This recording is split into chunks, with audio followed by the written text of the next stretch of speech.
until I hit my last breath. Music's everlasting even if past death.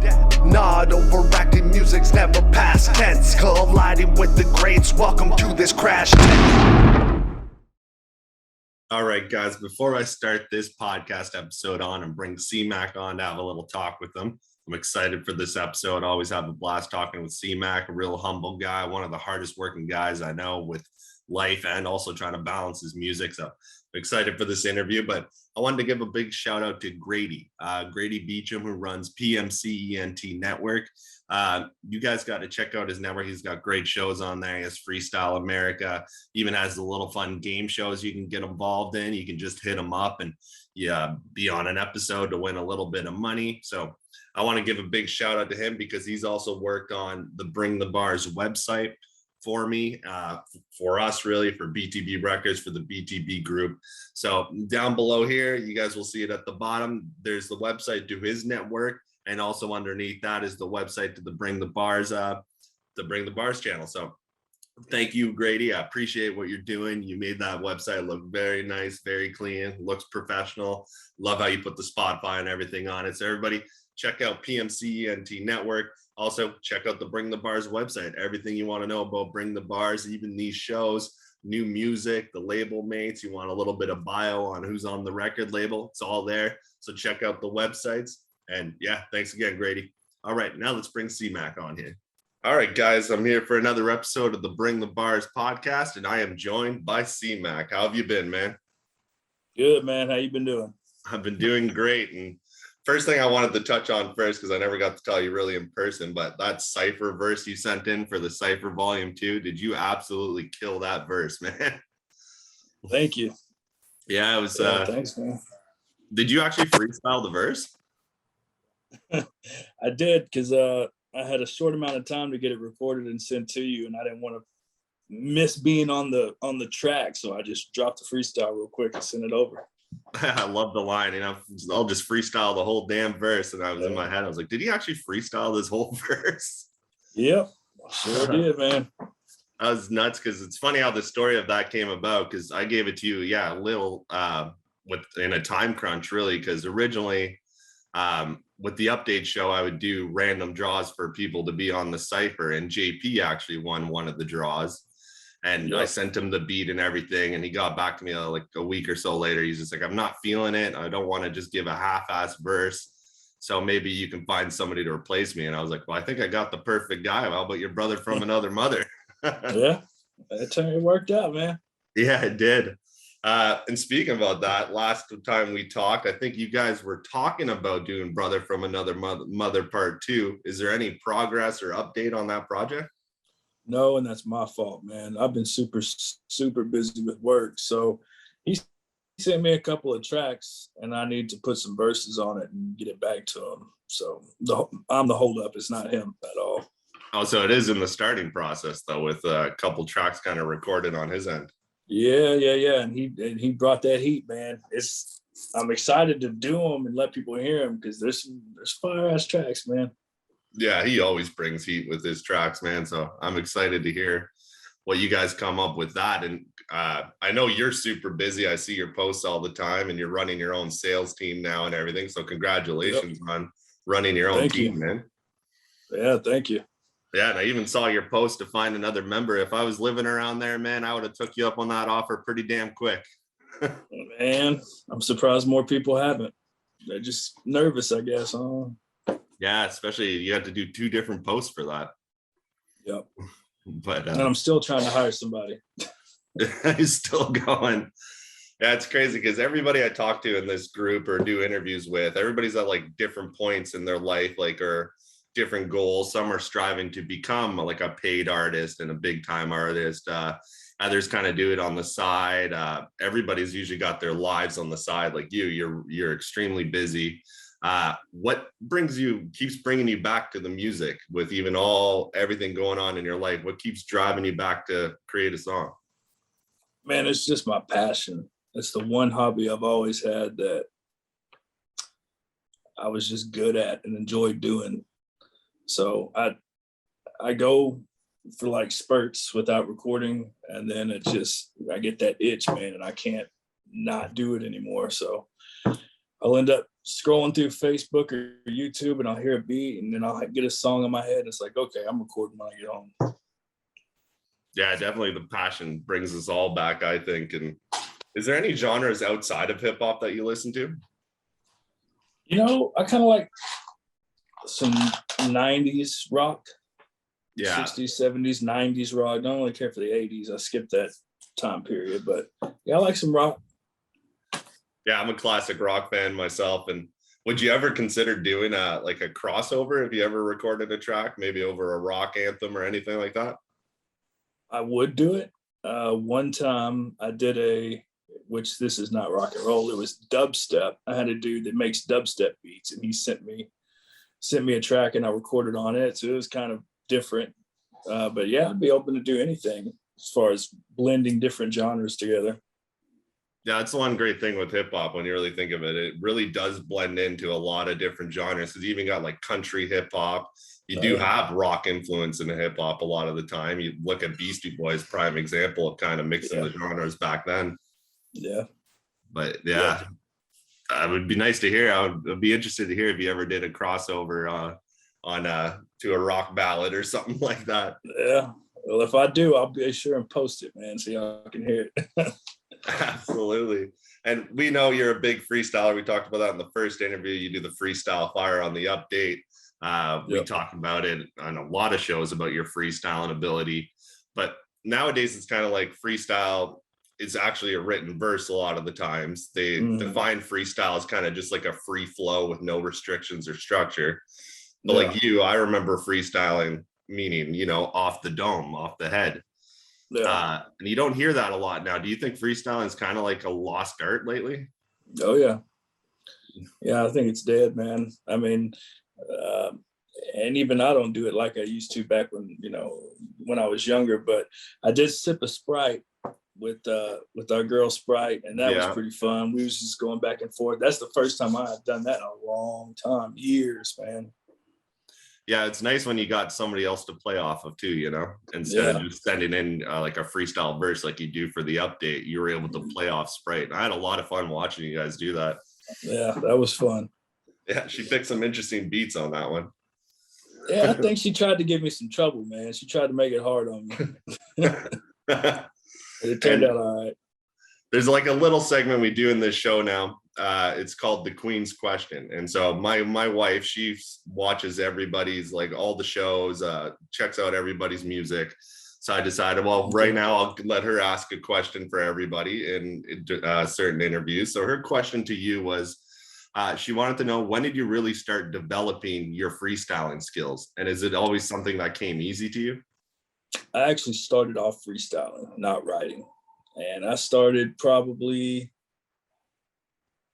I'd say about 6th grade. Wow.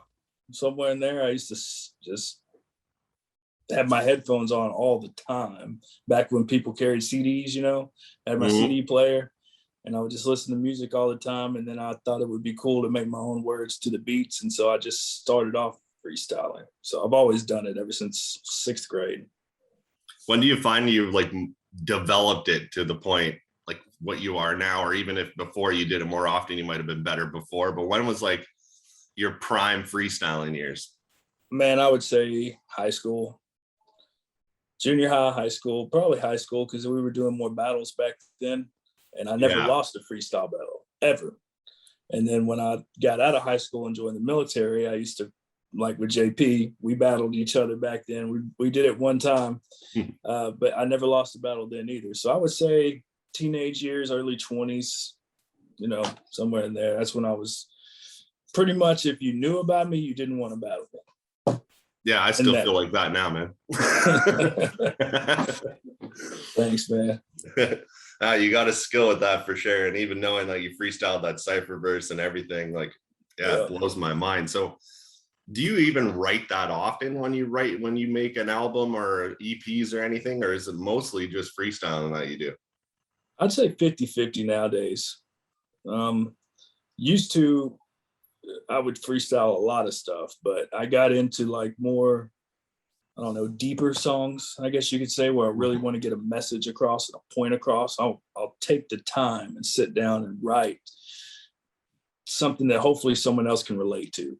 But if it's just going to be like a song about getting crunk or fighting or, you know, whatever, I'll just freestyle it. Yeah, because I was actually just going to ask you that. What's the difference between your freestyling and your writing? I guess you just pointed out there. You can put more emotion or a story behind an actual written than you can a freestyle, because freestyle is just so quick and fast. You're just throwing out rhymes and punchlines. And the way I see it is, if I'm freestyling, I'm just talking shit. yeah. So if I want to really spit something that's going to hit somebody in the heart and they can be like, you know, I've been through that, or I know what he's talking about, then I'll sit down and write it. Yeah, and well, growing up even with you with the battle scene, so that brings out that fire of the freestyle. Like you don't said, get me wrong. Shit. I love to freestyle.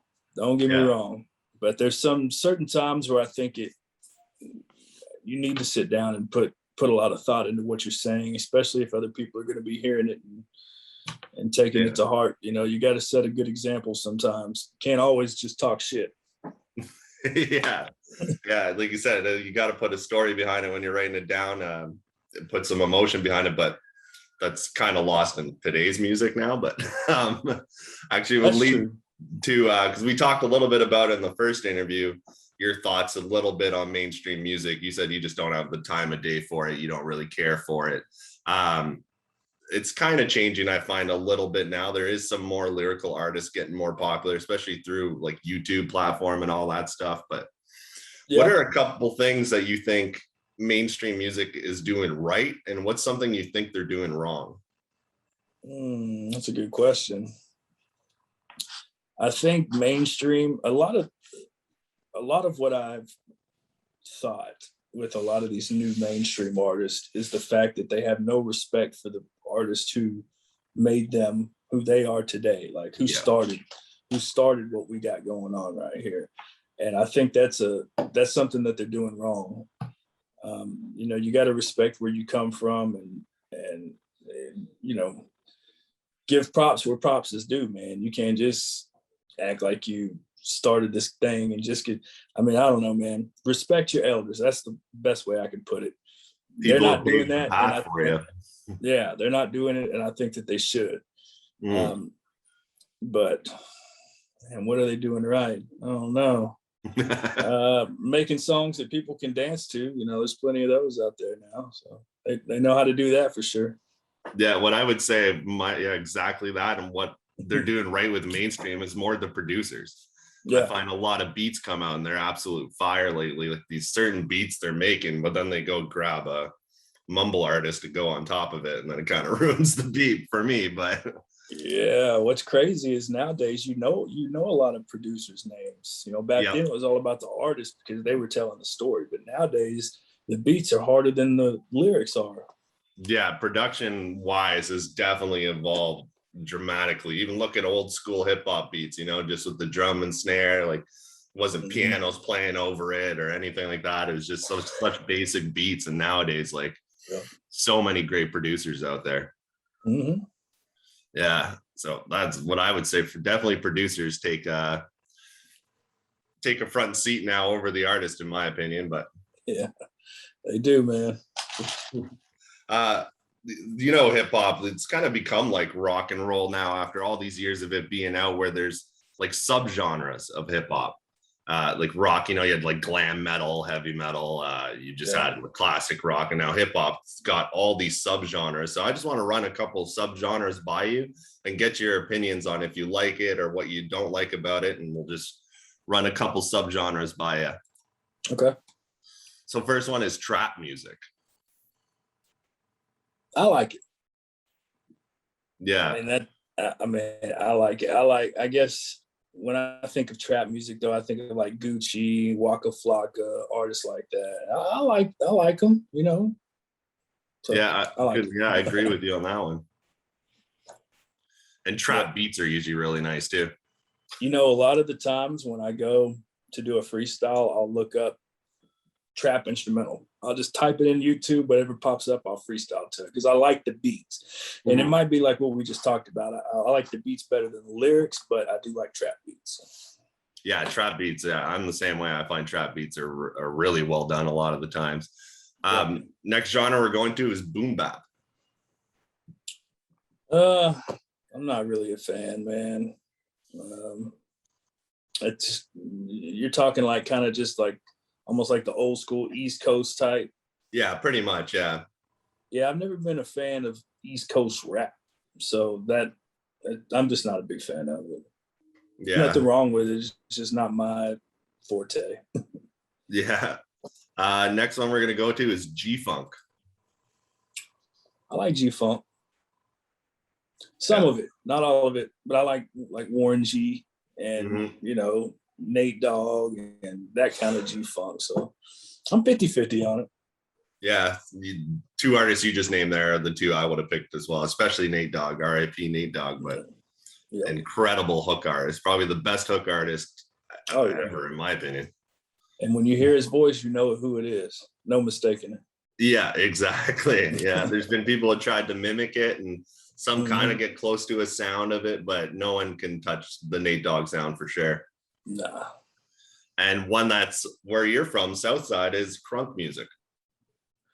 Yeah, I like crunk music. I like some of it.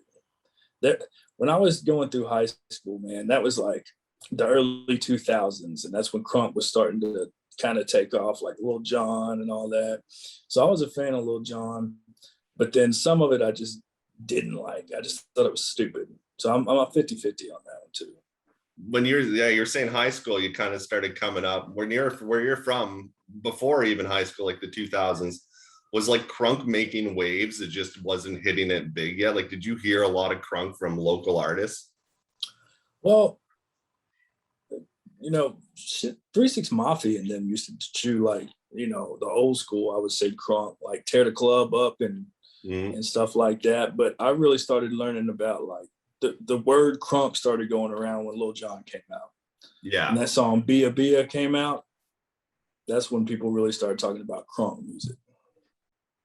Yeah, because that's like pretty much where you're from. That's the style of sound was crunk music. You guys like branched out and made your own sound. Like East has his own sound, West has its own sound, the South, the North. In the South, it was like it went from Master P to Lil Jon. Yeah. So it's still South. It's just a whole different vibe when crunk music came out. Yeah, it brought a whole different vibe to everything. That's for sure. If you were to listen to like a dream collaboration between any artist, dead or alive, what would your dream collaboration be? Man, how many artists do I pick? You can pick as many as you want, man. You can even throw a cipher in there and throw 8 of them. Okay, man. You know, as far as who's dead, Pimp C. I like Pimp C, man. I would say Pimp C, Soulja Slim. For those who don't know who Soulja Slim is, listen to that song Slow Motion by Juvenile. Half of that song is Soulja Slim. And then, I don't know, man. Those are two totally different artists, but I think together that'd be pretty cool. Yeah, actually, Soulja Slim, you talked about him a bit in the first interview. That's what made me check him out, because you even said the Juvenile thing. And I didn't know much about Soulja Slim, but yeah, that would be a good one. Yep. And everybody in hip hop as well, in the BTB group, Scotty G put this question out like a month ago. And I really like this question when he asked the group, but what do you define success for you? Like within music, like what would you define successful for you? Some people it's making it big, playing concerts. Some is just having a couple people feel what you're feeling. What do you consider success? Man, I guess for more people to know the music, but in a lot of ways, I'm happy with, I feel like I found success, you know, even though it's just certain people that know the music. The fact that I hear other people jamming my songs sometimes and it just catches me off guard, to me, that makes me happy. That's successful to me. You know, every time I put a song out and they're like, bro, I felt that. That's success to me. Yeah, when you just know you hit somebody with it, I find it's just it's a great feeling for sure. Yeah. What is your writing process like when you do write a song? Do you go like hook first? Do you write verse first? What's your whole writing process like? You hear the beat first, or just words come to you? So it's changed over the years, actually. Used to, I would just write a verse. I would have kind of like a beat going on in my head, and I would write a verse to that beat, and then I would go through my beats that I would have made, and then just find what sounded good together. But now, I usually find the beat first. Like, I'll just listen to a bunch of beats, I'll find one that I like, and then I'll write the verse, write the hook, and I'm done. So, beat first now. Do you usually have like a topic in mind first beforehand, like going to the beat? Like, you know, I want to write about this specific thing. But you know how sometimes people will name their beats? Mm-hmm. So sometimes I'll just go off what the name of the beat is. Yeah, I've done that too before. I've done that a few times. Makes it easy.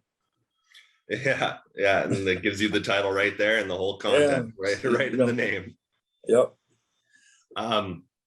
I know from talking to you last time too, you have a full household. You got 5 kids, all different ages. But compared to before you had kids to now, when you had kids, did it change the way or the topics of your songs? Did you find it changed you as an artist when you had kids?